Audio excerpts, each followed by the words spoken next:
Hey, everybody, welcome to Moment of Clarity. Thanks for joining me. Please take a minute to make sure you're subscribed and to share this stream so we can bring on more people. Thanks for being here. Yeah, really appreciate it. Today, in a minute, I'll be talking to Kit Cabello about yet more YouTube censorship. It really is getting to a grand level that is really crushing people. And, it's just ridiculous. But we're going to get into that. I wanted to cover one quick news story just for a couple of minutes before we get started. I don't know if you heard about this, but the entire staff of the Nevada Democratic Party quits after Democratic Socialist slate won every seat. The subtitle is "The Battle Between Insurgent Progressives in Nevada and the Harry Reid Machine Began Building in 2016. So literally the more leftist, more socialist members of the Democratic Party in Nevada won the top positions in an election, and the entire current sitting members all quit immediately rather than work with these Democratic Socialist members. To read a bit here, not long after Judith Whitmer won her election on Saturday to become chair of the Nevada Democratic Party, she got an email from the party's executive director, Alana Mounts. The message from Mounts began with a note of congratulations before getting to her main point. She was quitting. So was every other employee, and so were all the consultants, and the staff would be taking severance checks with them. On top of that, down here, the establishment had prepared for the loss, having recently moved $450,000, almost $500,000, out of the party's coffers and into the Democratic Senatorial Campaign Committee's account. The DSCC will put the money towards the 2020 reelection bid of Senator Catherine Cortez Masto, a vulnerable first-term Democrat. So there you have it. The progressives won in Nevada. That contingent, it says, started growing strength during Bernie's 2016 win. They kept growing. As you recall, there was a huge fight in Nevada between the Bernie Sanders contingent and the kind of corporate shitheads and within the party. And that fight continued for the past 4 years. But apparently the left-wing progressive members, I don't know how, I haven't studied each member, so I don't know how progressive they are, but hopefully pretty progressive. They won the positions in a fair election, and the result was not unity. The result was not the current sitting Democratic hacks, helping them in the transition. The result was all of those hacks quittings in sync and simultaneously, and taking most of the money out of the bank account for the Democratic leadership and putting it in a separate bank account that these new elected officials would not have access to. So they took $500,000 and ran. And this goes to show what I've said many times, which is the Democratic Party would rather lose to right-wingers than lose to real progressives. Because there's basically one party in our Congress, in our government, and in much of state governments. It is the corporate party. It is Democrats and Republicans together fighting for Wall Street, fighting for war, fighting for profit over people, fighting to crush you and me at every turn. And that is both parties, with a tiny little exception, about a 5% or maybe less exception, which is actual left-wing Democrats that have not been co-opted by the system. There aren't many of them, and even the ones that do exist will do shitty things sometimes, but they are kind of the other party. So if you were to really break down our government system, if you were to really look at Congress in this way, 95% of them are one party, and 5% or 2% or something are a separate party. And yet again, we see that the Democratic establishment, the Democratic corporate hacks, would rather fucking run away with their money than actually work with progressives in power. than actually say, hey, listen, this is all the Democratic Party. We're all working towards the same thing. So let's do it together. We get that we lost to you in this little election, but we're going to work with you to achieve what the Democratic Party wants to achieve. No, they don't do that. The reason they don't do that is because they don't actually fucking want to achieve what the Democratic Party says they want to achieve. Okay, they say they support workers. They say they support the environment. They say they support the poor. They say they want to help things. They say sometimes that they want peace in the world. They say that they want coordination and cooperation amongst our fellow humans. They say these things. It's all garbage, and they would rather run away with $500,000. And that's exactly what we just saw in Nevada. All right, Nevada. Sorry. I always get that one wrong. Okay, so with that being said, let's go to a separate story, although it's related because it's the same liberal fucking dickheads who are behind the oppression, the censorship, mostly. Not all, not entirely, but mostly. So, yes, I have on Kid Cabello, yet another YouTube creator. He does Hard Lens Media, and they have been removed from YouTube basically for now. And it really is yet another alternative voice being crushed by YouTube, being crushed by this new level of censorship. So let's talk to him. Thank you, Lee, for having me on your show. It's a real pleasure to be on this network. And more importantly, again, I'm a huge fan of what you do. Keep on speaking truth to power. And it's a real pleasure to actually talk about what happened to Hard Lens Media on March 4th. Thank you, man. I appreciate that. Yeah, you guys have always been nice to me. You've had me on and to talk about my stuff. And so it's only right to return the favor when you guys are under attack. So let's start from the beginning. Hard Lens Media, how long has it been around? I know you guys are definitely growing on YouTube, especially the last few years. How long have you been around? And what did you, when you created it, what did you view as your mission? Okay, Hard Lens Media started officially on April 1st of 2017. There's a lot of days in which we say we got started, but me and Daniel are basically choosing April Fool's Day of 2017 when we got started. We were on radio and television for a good part of 2017, 2018, uploading some content on YouTube here and there. 2019 is when we fully got involved into YouTube. And the whole idea of setting up Hard Lens Media was to inspire other people to get involved in politics, to set up their own independent media networks, to challenge the two-party system and the corporate media narrative. And look, we want to see this continue to gain ground and momentum.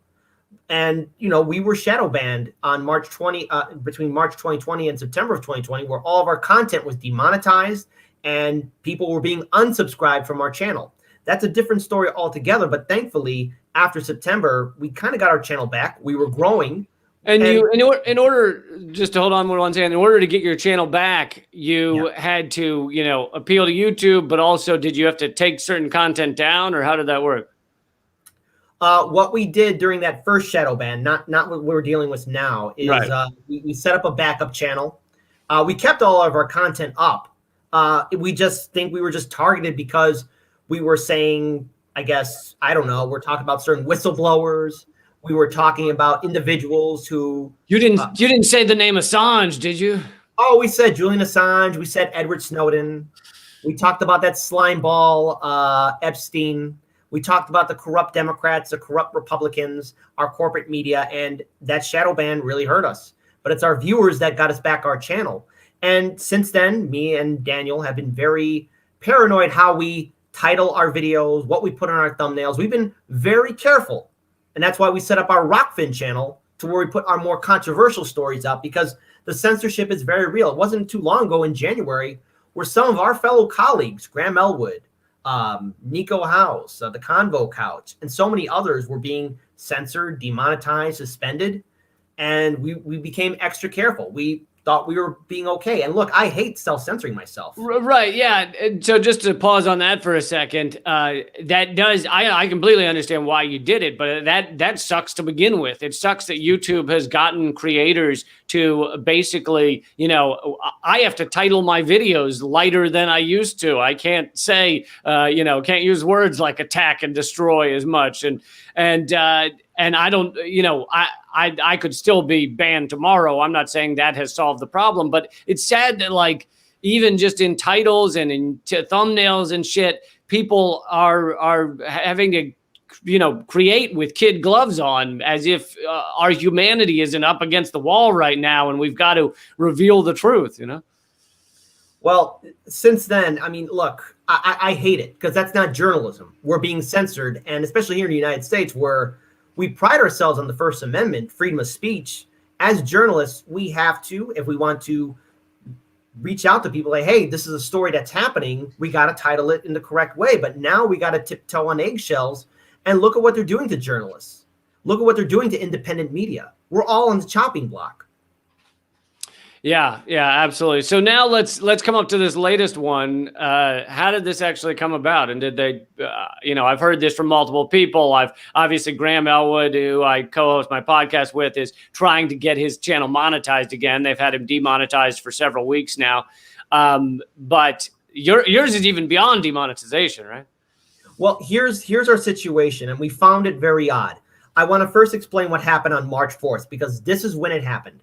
I was finishing up doing an interview with Susie Dawson, who is the co-founder of Panquake.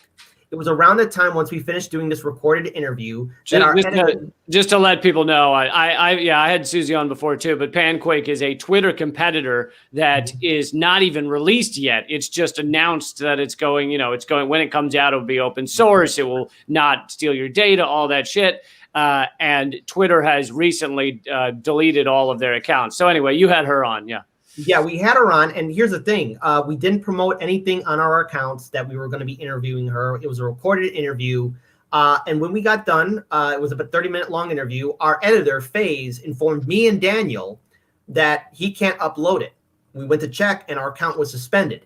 Now, to be very clear, again, anything that we have scheduled on our YouTube channel will show up, and we only have one video that did show up. We're still monetized for some reason, but YouTube is indicating that we broke a rule, that we did something wrong. Now, the video that they tagged us on is 2 months old. It's from January. And the video is about the inauguration. I want to be very clear as I read the statement. The video is titled, "Biden is in charge, Biden is president." Now, we all have our opinions about the Democratic and Republican Party, but the community guideline strike that we received, the top of the description is for denying the legitimacy of the election.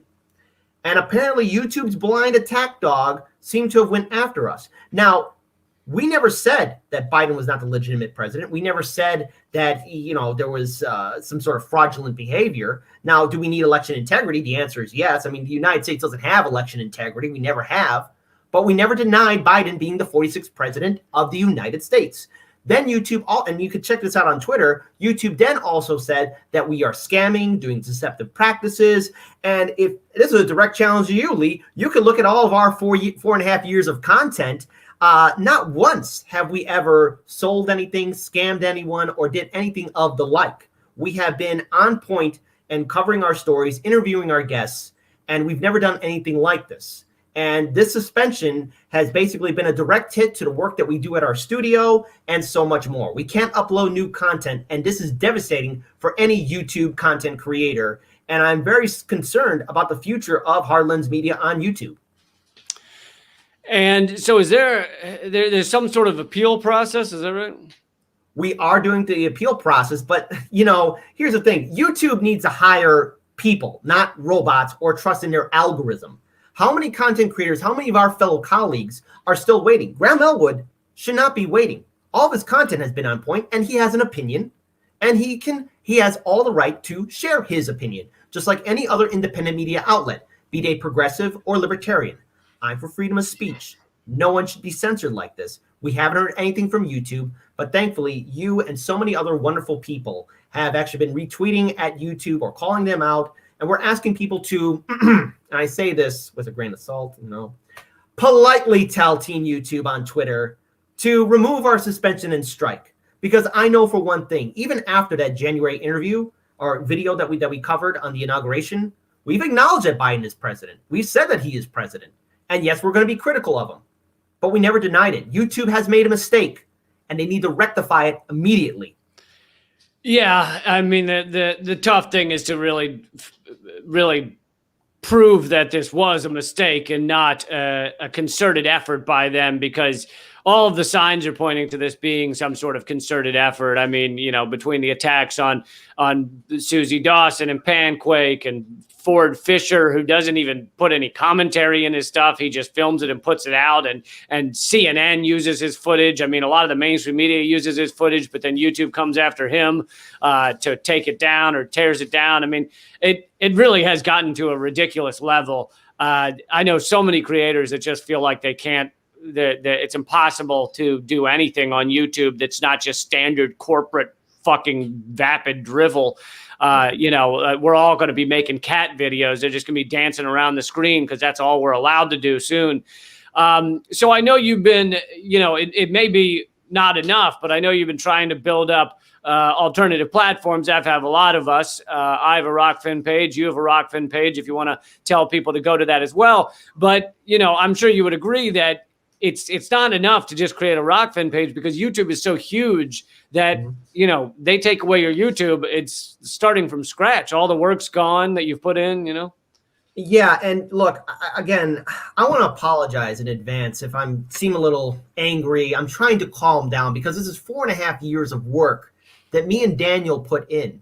So much BS that we went through, being on radio, being on television, and stepping our foot into YouTube. It's difficult to start things from scratch all over again, and thankfully we're not at that point. But if we get another suspension, that's 2 weeks we can't upload content.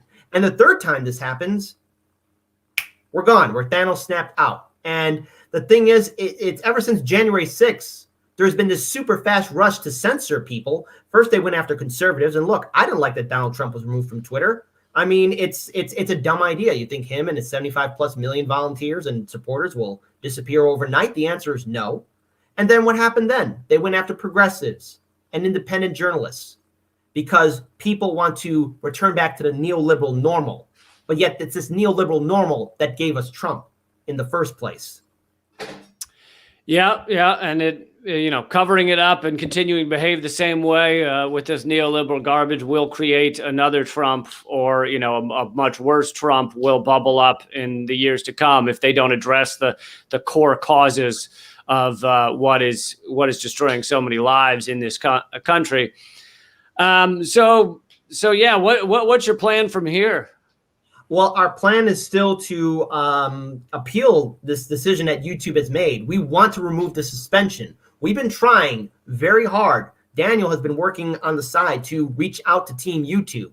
But looks like we have to look at other platforms. And if that's the case, well, then that's the case. People will leave. Look, maybe this is a little bit off topic. And, please correct me if I'm wrong on this. But I remember a time when radio once used to be fun. It was a license to print money. Then came in the FCC, and it just became bland, dull, boring. That's what's happening to YouTube. That's what's happening on Twitter and Facebook.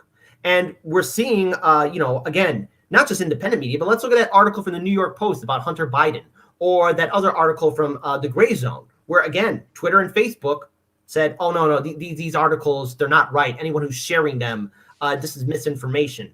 RT America is labeled, given a special treatment on Twitter. What is this world we're living in? Is Twitter, Facebook, and YouTube becoming publishers now? Because if that's the road they're going down, well, then this is a very interesting conversation to have with those large companies, which is why, again, the internet should be a public utility, and why these social media platforms should be public utilities. So Hardlens Media, we're not going anywhere. If we have to hit the reset button, so be it. But we did not break any rules or guidelines to YouTube. I like YouTube. I truly do. And I remember when it used to be fun and promote original content creators. I'm tired of seeing on the trending page CNN, Fox News, Jimmy Kimmel, and all these other late night comedy hosts that are now desperate for material because Trump is gone. Seeing their super fast rush for censorship, they have no material to work with now. Their ratings are going down. He was gold for them. And maybe he runs again in 2024. But I believe in freedom of speech and independent media. No one should be going through this. None of our fellow colleagues, and including no one who's conservative or libertarian. No one should go through this. So we're going to keep on pushing forward. Yes, we'll still have our YouTube channel, but we will look at other platforms too. We're on Rockfin. We're looking at a few others. I know me and Daniel will keep on pushing forward, but I guess we have no choice but to think of a scenario of, well, what if one day YouTube says goodbye to Hard Lens Media and to so many other independent journalists that are doing fantastic work? Yeah, it really is, depressing, but we got to keep fighting. We got to keep putting the information out there. We've got to, as Bruce Lee said, be like water and go around the obstacles as best we can.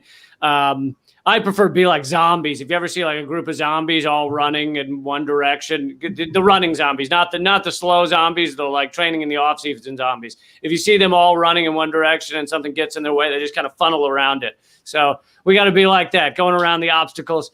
Thank you for joining me. Don't worry about getting angry because this audience is used to some anger from me. So they like that. Real quick, how can people continue to follow you? Obviously, you can give out the YouTube channel, hoping it stays around as well. Our YouTube channel is still up. You can check out all our content. It's Hard Lens Media, HERDLENS MEDIA, Hard Lens Media. We have our website, hardlensmedia.com. We're also on Rockfin, Hard Lens Media. We have our Twitter page, and pinned to our Twitter page is our appeal to YouTube saying, please, Team YouTube, YouTube creators, you made a mistake, remove our suspension. We ask people to politely retweet that. Now more than ever, we're not going to go away, and this is where you can find us. We're on Twitter, we're on YouTube, we're on Rockfin, and we may be going on other platforms too, but we're going to keep on fighting. And again, we have to support freedom of speech for everyone. All right, Kit, I really appreciate it, and I hope to see you down the road. Thank you. Thanks. All right, that was Kit Cabello, obviously, with Hard Lens Media. Check them out.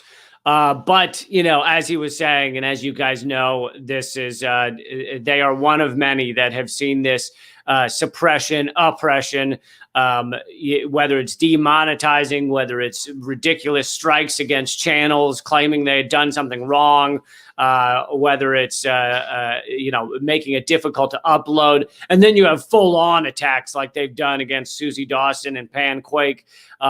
For those who hadn't heard me talk about Panquake before, I mentioned it for a second there in this episode, but it will be a competitor to Twitter that doesn't take your data, doesn't have advertisers, doesn't only show you a tiny little filter universe that of the things you supposedly like, so you're never introduced to anything that is slightly outside of your standard operating mental procedure. So many important things that Panquake, so many of the problems of Twitter, Panquake is meant to deal with and resolve and address. And of course, Twitter has seen that this is a problem, and they are fighting Panquake tooth and nail. And now, as we see, also YouTube is included in that fighting. And these big tech companies do talk. They coordinate these efforts to suppress and stop our, information, our channels from being active.